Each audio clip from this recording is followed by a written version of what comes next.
Hoje queremos trazer uma mensagem ao seu coração, e eu quero que você abra a sua Bíblia no livro de Atos, agora no último capítulo, Atos capítulo 28, Atos dos Apóstolos, capítulo 28, e nós vamos ler os versículos 30 e 31, Atos capítulo 28, versículos 30 e 31. Amém? Todos acharam? Eu quero que você que está aqui presente, quem sabe você que está em casa também, leia em alto e bom som. Vamos ler juntos? Versículos 30 e 31. Por 2 anos permaneceu Paulo na sua própria casa que alugara, onde recebia todos que o procuravam, pregando o reino de Deus, e com toda intrepidez, sem impedimento algum, ensinava as coisas referentes ao Senhor Jesus Cristo. É por isso que nessa manhã eu quero ministrar o seguinte tema: Atos 29, a história continua a ser escrita. Você pode estar imaginando, pastor, acho que você errou, deveria ser Atos 28.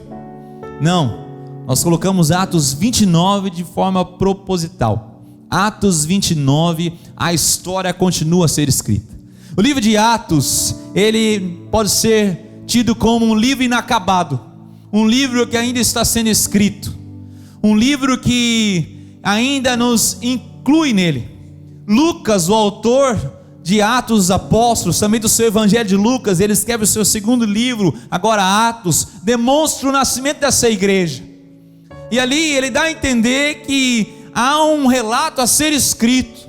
Nós lemos os últimos versículos e ele não coloca um ponto final, ele nos deixa ainda com algumas dúvidas. Uma delas é o que aconteceu com os apóstolos, o que aconteceu com Paulo. Nós vamos ver um pouquinho disso no final.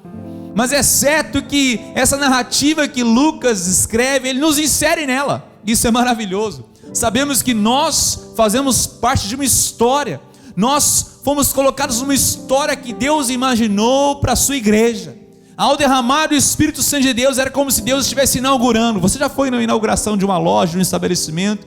Às vezes as pessoas colocam uma fita, né, e com a tesoura elas cortam aquela fita e existe a inauguração. É isso que Deus faz ao derramar o Espírito.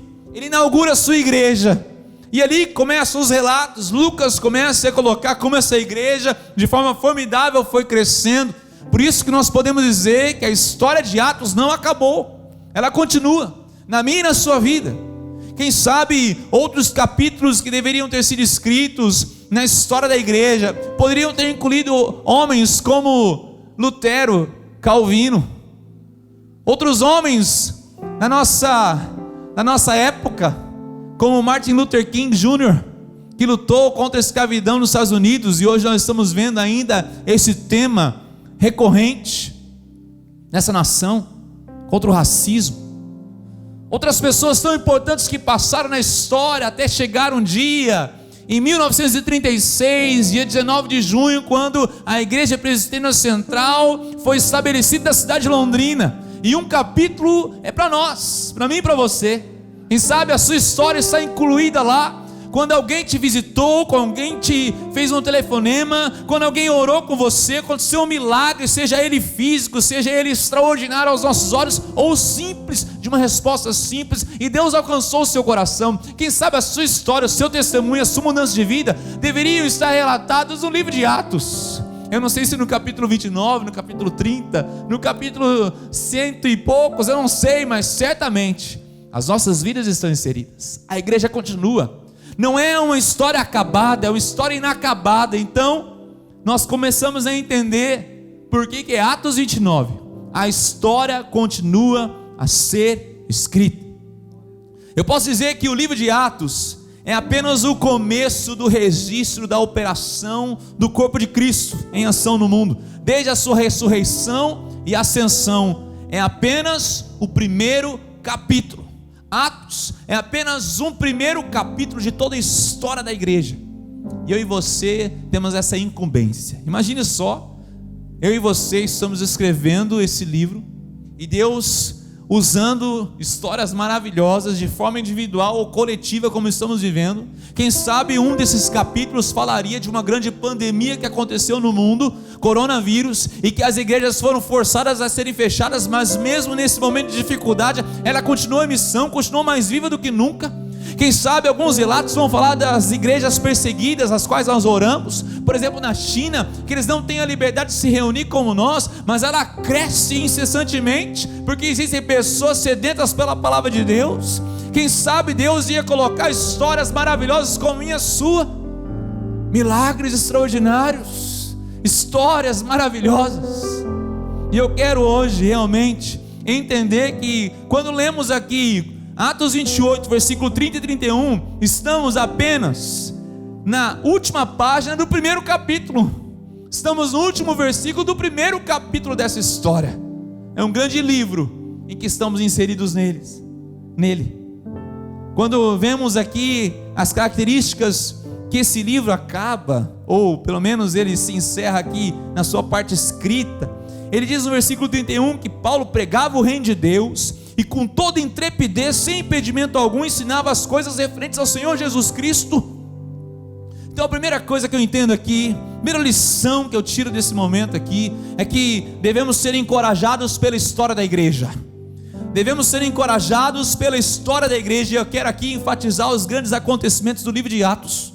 Eu quero que você vire as suas páginas em Atos capítulo 1, e nós vamos aí mergulhar um pouquinho nessas histórias. Só relembrar o que aconteceu, é a nossa história, é a minha história. Eu costumo usar aquela ilustração, tenho certeza que os mais antigos aqui sabem, daquela caixa de fotografia da casa da avó. Quantos aqui já visitaram a casa da avó e pegaram a caixa de fotografia antiga?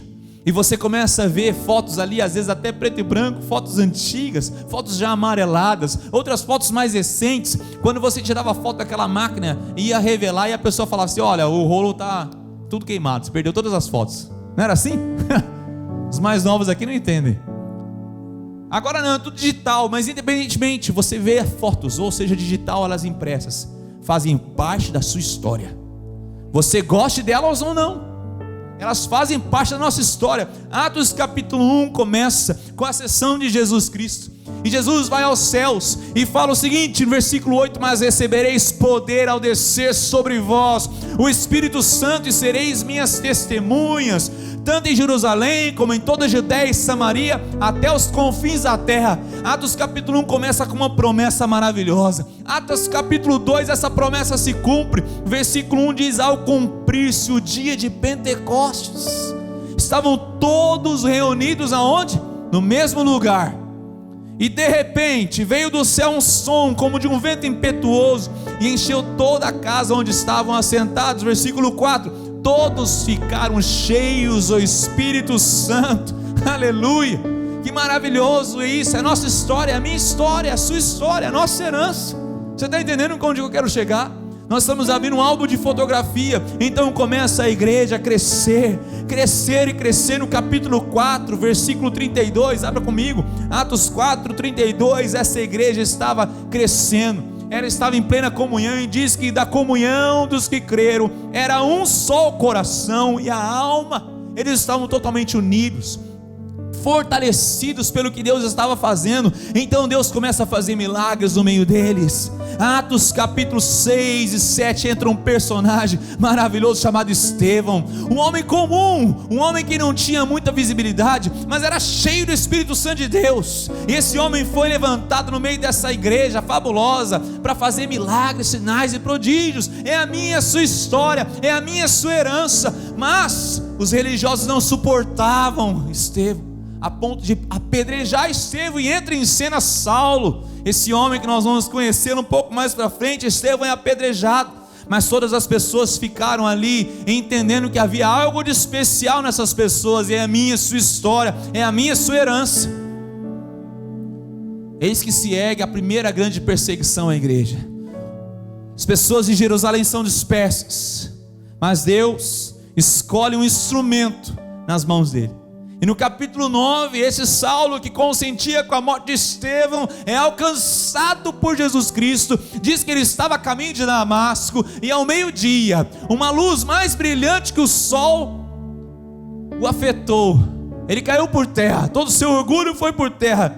E então Saulo foi transformado, e ele é levantado pelas mãos do Todo-Poderoso, e ali ele começa a fazer milagres e prodígios, e a igreja cresce, a igreja se fortalece, começam as primeiras viagens missionárias. Paulo ali é usado por Deus para pregar a palavra aos gentios, cidades são conquistadas, homens e mulheres de todas as classes sociais. É a minha, sua história, é a minha, sua herança. Atos 29, a história continua a ser escrita, querido, mas nós temos que ser encorajados pelas histórias do passado, e assim continua, a igreja cresce. Atos 16, 17, Paulo e Silas são presos, eles cantam ao Senhor, eles são encorajados pela história que eles tinham vivido, pelas histórias de transformação de pessoas que estavam no caminho com ele.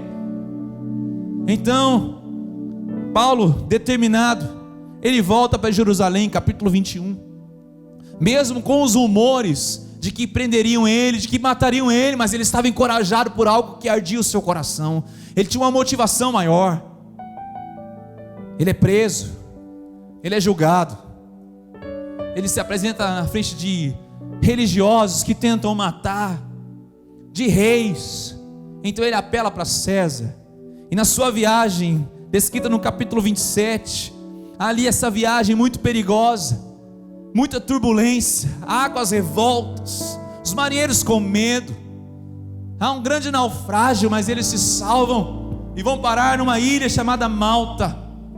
E ali acontecem dois grandes acontecimentos que marcam a história de Paulo, quando aquela víbora tenta matá-lo, mas ele chacoalha no fogo e não acontece nada com ele. E mais tarde ele vai e começa a curar os enfermos daquela ilha. Ele que era um prisioneiro, agora está mais livre do que nunca, a caminho de Roma. Acredita-se que Lucas, quando escreveu o capítulo 27, ele escreveu no mesmo drama, na mesma tensão que ele escreveu no seu evangelho. Lucas, o evangelho, quando ele falava da morte, crucificação, morte e ressurreição de Jesus Cristo. Ele faz um paralelo.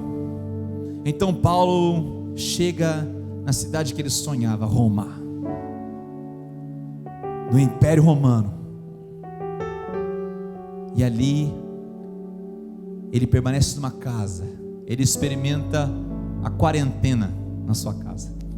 Ele estava impedido de sair e vir, mas as pessoas o procuravam, ele era motivado. Eu quero só deixar esse encorajamento para mim e para você, que o que Deus realizou no passado deve ser um encorajamento para o nosso futuro. Preste atenção, o que Deus realizou no passado deve ser um encorajamento para o seu futuro. Eu quero que você leve na sua mente agora aquilo que Deus fez na sua história, no passado, na sua casa, grandes acontecimentos, momentos que você pensou que ia sucumbir. Leve isso para o seu futuro, leve isso como encorajamento para o seu futuro. Por isso que quando lemos Atos, é a nossa história, é o nosso encorajamento. Se Deus fez isso na história da igreja, Ele continua fazendo. Mas você pode pensar: pastor, mas eu tive alguns problemas na minha vida. E Lamentações capítulo 3 versículo 21 fala: quero trazer à memória o que pode me dar esperança. Mas pastor, eu tenho poucas coisas que me dão esperança. Mas eu tenho outra verdade para te falar, que as circunstâncias presentes são capítulos e não toda a história. O que estamos vivendo, os momentos tristes que eu e você vivemos, são apenas capítulos, não é toda a história. Quando lemos Atos, vemos problemas inúmeros. Paulo tinha vários problemas, passou por várias perseguições, mas ele sabia que a história não havia se encerrado.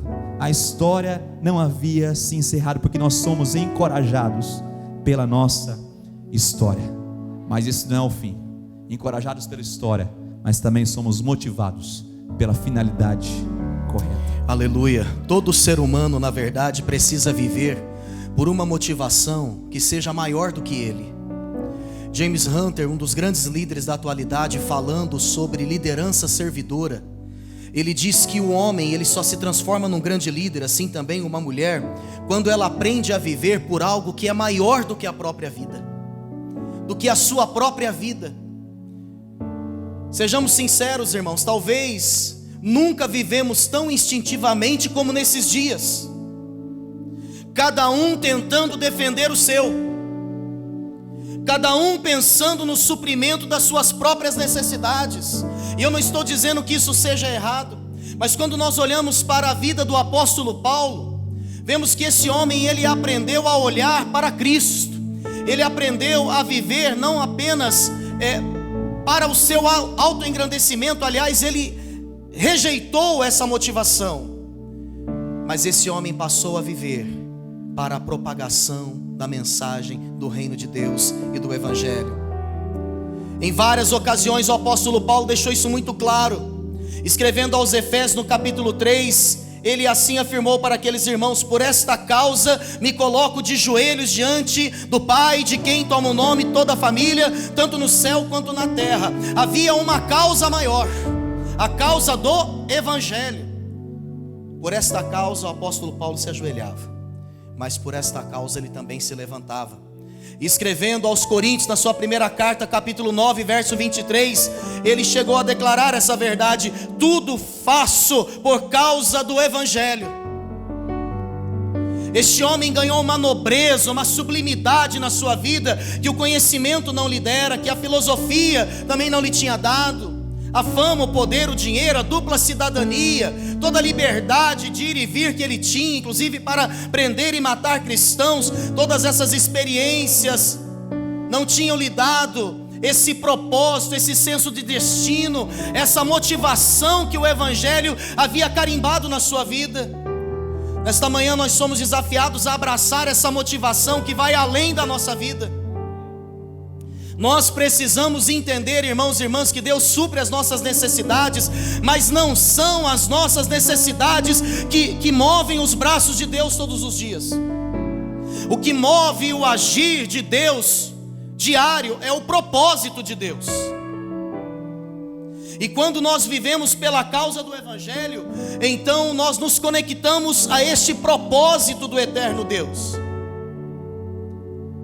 Paulo, então, em Roma, ele reuniu os judeus para a pregação do evangelho. Muitos deles foram até a casa de Paulo, e Paulo os persuadiu, Paulo os incitou à aceitação do evangelho.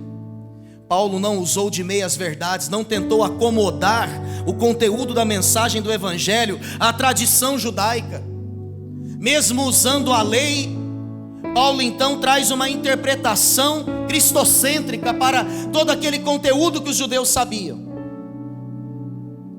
E ao ser fiel à mensagem do evangelho, diz a palavra no verso 24 que muitos ou alguns foram persuadidos, mas outros continuaram incrédulos.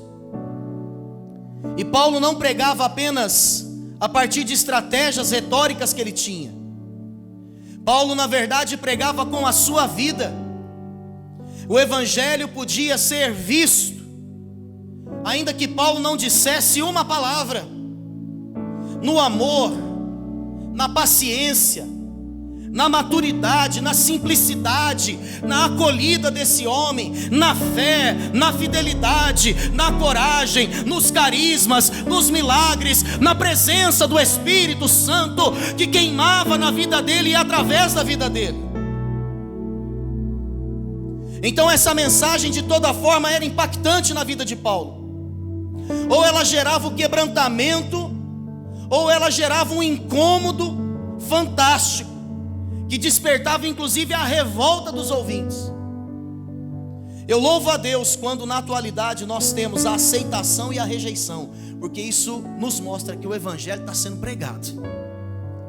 Agora, diante de uma mensagem, quando a plateia, seja ela reunida dentro de uma estrutura física ou uma sociedade toda, quando essa plateia não reage de forma alguma, a mensagem do evangelho não está sendo pregada. Então o apóstolo Paulo, ele viveu o evangelho de forma testemunhal e não apenas verbal. Ele abriu a sua casa. Ali estava o soldado que fazia sua guarda dia e noite.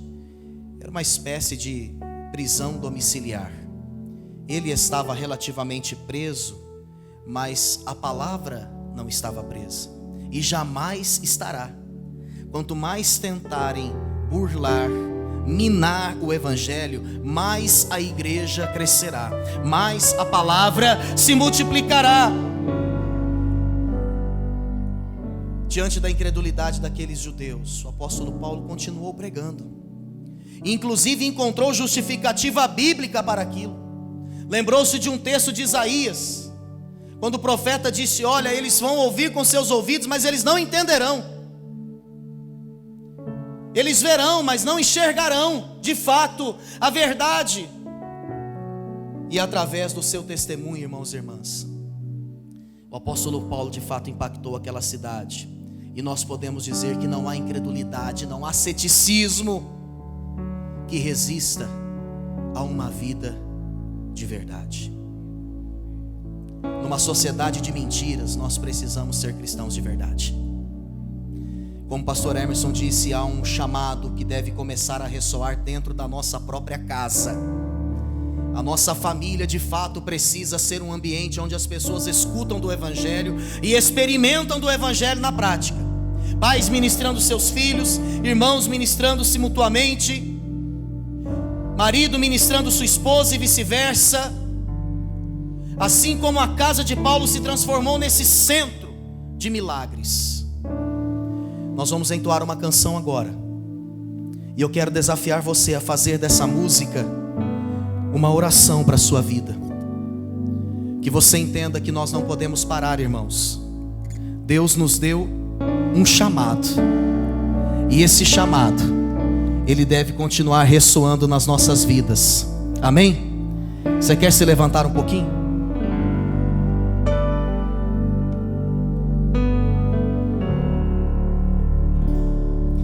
Eu não vou parar, a estrada é muito longa, eu vou continuar.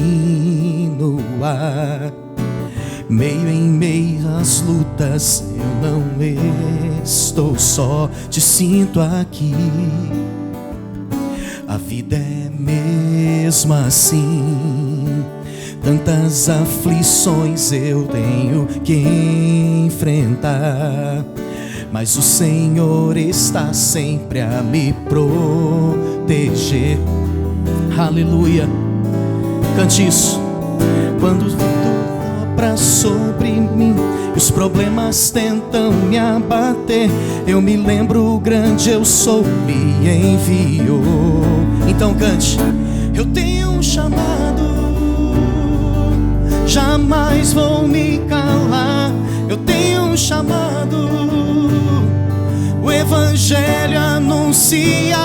Eu fui escolhido no ventre da minha mãe. Eu sei que Deus não abre mão de mim, não. Cante mais uma vez. Eu tenho um chamado que começa lá na nossa casa. Jamais vou me calar. Eu tenho um chamado, o evangelho anuncia. Eu fui escolhido no ventre da minha mãe. Eu sei que Deus não abre mão de mim, não. Eu sei que Deus não abre mão de mim, não. Eu tenho um chamado. Aleluia. Você pode glorificar o Senhor. Aleluia. A mensagem não se encerrou. Quero aproveitar esse momento em que Paulo usou da sua casa para glorificar o nome do Senhor na pregação do Evangelho. E nós queremos fazer a última etapa do nosso relógio de oração. Nós oramos entre os pastores, supervisores e líderes. Nós oramos nas células, nos ministérios. Nós ligamos para amigos nossos. Mas domingo é o dia de orarmos pela família. Se você estiver com seu familiar aí, eu quero que você ore com ele agora. Se você estiver sozinho, seus familiares estiverem em casa, eu quero que você feche seus olhos e comece a interceder por cada um deles. Quero chamar aqui minha esposa Ana, nós vamos orar. Você que está em casa também interceda. Quem sabe o marido pode orar pela esposa, a esposa pode orar pelo primogênito ou pela primogênita. Os filhos mais novos vão orando, até o mais novinho orar pelo pai. E toda a família receberá a oração. Faça esse momento, chame os seus filhos, chame o seu cônjuge. Vamos ter esse momento de oração, intercessão. Pai, obrigado, Senhor, pela graça derramada. Eu oro aqui, Senhor, pelos casais, pelo marido, pela esposa. Eu oro, Pai, para aquele que já é avô, avó. Eu oro, Senhor, por cada um deles. Eu oro também por aqueles que estão sozinhos, que acabaram não se casando. Eu oro pela família, pelo núcleo familiar. Sustenta, Deus, em nome do Senhor Jesus. Mas de forma especial, eu apresento os casamentos diante de Ti. Que os lares sejam restaurados, Deus. Que os lares venham apontar o reino de Deus. Que os casamentos sejam saudáveis. Que o homem e a mulher que andam juntos, não só de mãos dadas fisicamente, mas emocionalmente, espiritualmente, vai restaurando o casamento, Deus. Vai trazendo o Teu querer, a Tua conformidade, vai realizando o Teu milagre, Senhor. Fala com esse homem, com esse marido, que ele seja dotado de uma sensibilidade do Espírito Santo de Deus, a ponto de fazer o que Efésios nos diz, que devemos amar a nossa esposa. Eu oro por essa esposa, Deus, que ela também seja tomada pelo Seu Santo Espírito nessa manhã, e que ela tenha a sensibilidade de ser essa auxiliadora idônea, oh Deus, e que esse casamento possa espelhar o próprio amor de Deus, Jesus Cristo amando sua igreja. Que ao nos verem, ao verem os casamentos aqui na igreja, possam ver o próprio amor de Deus, Cristo Jesus, amando sua igreja até as últimas circunstâncias. Que possamos ser esse reflexo da Tua glória, em nome de Jesus Cristo. Aleluia, Senhor, nesse mesmo Espírito nós queremos apresentar os nossos filhos diante do Senhor. Pai, obrigado pelo privilégio que nós temos, ó Pai, de sermos colaboradores do Senhor em desenvolver crianças na Tua presença. Nós temos o privilégio de entalhar sobre esses corações a Tua palavra, Senhor, e nós lembramos, Senhor, do Teu texto que diz que nós não devemos irritar os nossos filhos para que eles não fiquem desanimados. Pai, que nós tenhamos sabedoria vinda do céu, que nós tenhamos tempo com os nossos filhos, que nós possamos entender o quanto é necessário derramar tempo sobre a vida dos nossos filhos, para que o mundo não os roube, Senhor. Pai, nós queremos que os corações dos nossos filhos sejam totalmente Teus, um lugar de habitação, um lugar onde o Senhor faça moradia, um lugar onde o Senhor tem autoridade, e nós queremos declarar sobre as nossas gerações a Tua bênção. A Tua palavra diz que até 1000 gerações o Senhor acompanharia. Senhor, que a bênção seja sobre os nossos filhos, e sobre os filhos dos seus filhos, e sobre os filhos dos nossos filhos. Pai, que ao saírem, que ao entrarem, a Tua presença os acompanhe, ao deitarem, ao levantarem, que possamos inculcar a Tua palavra nos seus corações, que sejamos incansáveis, Espírito Santo. Pai, perdoa-nos, ó Pai, porque o mundo rouba a nossa energia, e nós queremos levar isso para dentro das nossas casas, e negligenciamos aquilo de mais precioso que nós temos. Espírito Santo, inclina o coração dos nossos filhos a nós. A Tua palavra nos diz também que os nossos filhos devem obedecer, porque o Senhor se agrada disso.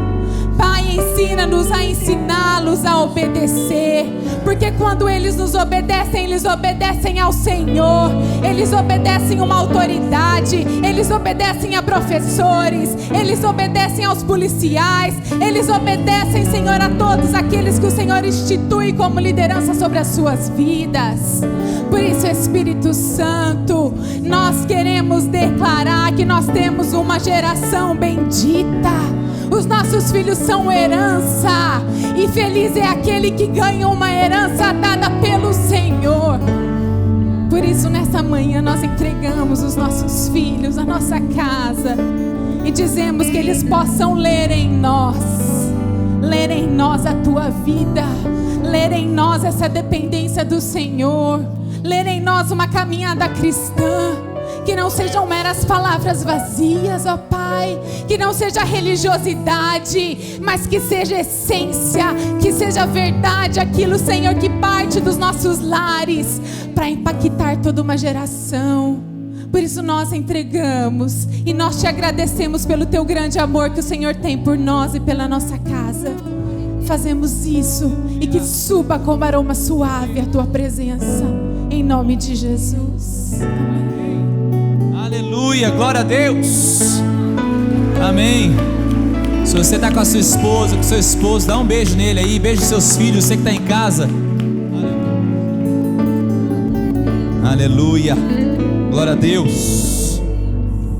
Mas nós não encerramos, pode se assentar, você que está aqui presente. Nós entendemos aí que somos encorajados pela história da igreja, somos motivados pela finalidade correta que é pregar o evangelho, assim como Paulo, mesmo ali em sua casa, nessa prisão domiciliar, ele continuou pregando o evangelho, vivendo de fato essa verdade, como o pastor reverendo Leonardo nos ensinou. Mas eu quero destacar aqui como essa última palavra do texto termina. Vai lá, Atos 28 versículo 31 diz que ele pregava o reino de Deus e com toda intrepidez, sem impedimento algum. Você pode dizer comigo? Sem impedimento algum. Mais uma vez, sem impedimento algum, ensinava as coisas referentes ao Senhor Jesus Cristo. Essa palavra sem obstáculos, ela me mostra que nós devemos ser impulsionados por essa promessa. Há uma promessa na minha e na sua vida, que quando pregarmos o evangelho, essa igreja de Atos 29, 30, 31 e assim por diante, ela não vai ter impedimento. Como foi bem dito aqui, Paulo poderia estar aprisionado na sua casa, ele não tinha o direito de ir e vir, mas a palavra do Senhor não estava, ela trazia liberdade. O evangelho traz liberdade na nossa vida. A palavra do Senhor, ela ia sem impedimento algum. É interessante que Paulo, ele não se irritou com a condição dele, ele não murmurou, pelo contrário, foi nesse momento de reclusão, pastor Leonardo, em que Paulo escreveu suas lindas cartas. Uma delas foi lida aqui no momento dos dízimos das ofertas, Filipenses. Ele fala sobre regozijo, ele fala sobre alegria. Paulo se regozijava porque ele sabia que a palavra de Deus não tinha impedimento algum, não tinha obstáculo nenhum. Ele escreveu a carta aos Efésios, ele escreveu a carta aos Colossenses, mesmo em Roma, aprisionado em seu lar. Ele sabia que a palavra de Deus podia ir longe, Pastor americano Tim Keller, ele escreve sobre essa porção a seguinte afirmação, ele fala que a afirmação com toda intrepidez, sem impedimento algum, é mais significativa do que parece. Isso significa que lá na capital, o principal proponente do evangelho cristão, que é Paulo, foi capaz de ministrar com plena consciência da autoridade romana, sobre cujos olhos Paulo trabalhava. Realmente é um clímax. Através de grande sofrimento, ainda que através da ajuda de Deus, o evangelho chegou ao coração do império e enraizou-se profundamente. O evangelho chegou no seu clímax da época, chegou em Roma, de onde todos os decretos do imperador romano saíam. O centro do império, o evangelho conseguiu ruir essas cadeias. E parece que Paulo se satisfazia em dizer que Cristo era rei no local e numa cidade que venerava o imperador. Então nós vemos que a palavra não foi impedida. Não importa qual seja a condição da igreja, a palavra de Deus nunca está aprisionada. Você pode dizer amém para isso? Nunca está aprisionada. Nós precisamos encerrar essa mensagem lembrando que eu e você temos uma história a ser escrita. Nós precisamos sim ser encorajados com as histórias do passado, não só da nossa vida, mas as histórias da igreja. Quando olhamos para a história da Igreja Central, há mais de 80 anos fazendo a sua obra aqui na cidade de Londrina, hoje nós estamos com a tocha nas nossas mãos. É como se fosse uma prova de revezamento. Nós estamos com o bastão em nossa mão, estamos correndo essa carreira que nos está proposta. Mas temos que ser movidos por algo real, que é pregar o evangelho, até em detrimento da nossa própria qualidade de vida, assim como Paulo estava determinado. Mas também eu preciso entender que essa pregação nunca terá impedimento algum. Por isso podemos ser impulsionados por uma promessa. Eu quero que você saia daqui impulsionado pela promessa de que ao abrirmos a nossa boca não haverá obstáculo, não haverá impedimento algum que possa nos segurar, em nome do Senhor Jesus Cristo, para a glória do Senhor Jesus Cristo. Se coloque em pé, nós queremos encerrar esse momento. Eu quero orar por você, mas eu quero lembrar que Atos, ele termina sem falar onde foi parar Paulo, onde foi parar Pedro, qual foi o fim desses homens. A tradição cristã diz que Paulo chegou à presença de César depois de 2 anos, ele foi julgado inocente, foi livre, chegou até a Espanha, onde ele continuou pregando o evangelho, mas em outra ocasião, que não sabemos, ele foi aprisionado de novo pelo Império Romano, e dessa vez ele não foi absolvido, e conta essa história que ele foi decapitado.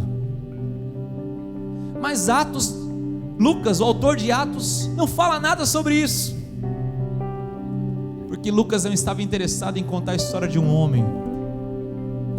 Lucas estava interessado em contar a história do evangelho. A história do evangelho, ela é maior do que eu e você, queridos. Muitas vezes nós ficamos preocupados tanto com a nossa história, mas existe uma história maior, a história do que Deus está fazendo na humanidade. E Lucas, entendendo isso, ele falou assim: não, eu não vou falar sobre como foi o fim de Paulo, mas eu quero falar como foi, assim, sem impedimentos do evangelho, e que eu e você possamos entender isso, que não importa o fim individual de nós, o que importa é o que Deus faz por meio de nós, e que a palavra dele vai continuar sem impedimentos. Amém? Pega suas mãos então, comece a louvar e adorar ao Senhor nesse domingo tão especial. Abra os seus lábios, adore ao Senhor, porque você tem uma história muito maior do que você imagina. A história da igreja, nós estamos inseridos nela, são cheios de vitórias, também de muitas perseguições, muitos levantes, mas em todos os momentos Deus se apresentou presente ali, como foi na vida dos apóstolos, na vida da igreja e na nossa vida nos dias de hoje. Louve ao Senhor, porque não há impedimentos, querido. O que carregamos dentro de nós não pode ser parado por leis humanas, não pode ser parado por obstáculos que se apareçam em nossa frente, mas existe uma promessa sobre a nossa vida. Por isso, Senhor, nessa manhã somos encorajados por uma história do que o Senhor fez na vida da igreja. Somos motivados, assim como Paulo, em detrimento da sua própria vida, a pregar o evangelho, custe o que custar, a tempo e fora de tempo. E somos impulsionados hoje por essa promessa, porque o livro de Atos escolheu terminar dessa forma, pregando o reino de Deus com toda a intrepidez, sem impedimento algum, ensinava as coisas referentes ao Senhor Jesus Cristo. Que a nossa vida seja esse relato, que a nossa vida, as pessoas possam olhar em nós mais do que os feitos que podemos fazer, mas que as pessoas possam falar: esse homem, essa mulher, sem impedimento algum, pregava o reino de Deus e ensinava coisas referentes ao Senhor Jesus Cristo. É assim que queremos ser conhecidos. Pai, toma o teu povo, meu Deus, leva-nos em segurança essa semana, que possamos ser encorajados por essa verdade, e que a graça de nosso Senhor Jesus Cristo, o amor de Deus Pai, a comunhão e as consolações do Espírito Santo de Deus seja com cada um de nós, agora e sempre. Amém.